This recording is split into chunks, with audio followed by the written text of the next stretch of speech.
It's 2023 and until now, may mga latest iPhone 8 pa rin sa mundo kung saan marami nang naka-iPhone 15 Pro Max. And this is iPhone SE 2020, the second generation. Actually, I wanted to try the latest 2022 edition of this SE variant, but I think this is fair enough for this review.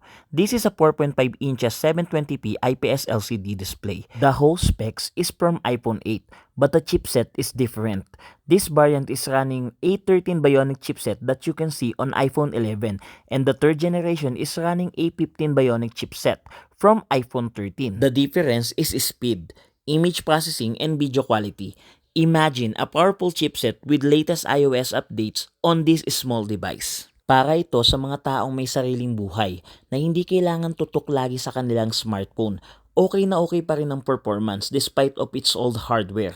Maninibago ka lang sa liit ng screen, sa baba ng battery life at sa gap ng specs number ng phones for today's standard. Pero para sa akin, sulit pa rin ito lalo't kasama ito sa latest iOS 17 update. Hindi nga lang lahat ng features maa-adapt.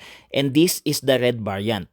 Pag bumili ka nito, magdodonate mismo si Apple ng percentage ng benta to the HIV awareness charity. Hindi pa natin alam kung may lalabas pa bang SE edition in the future.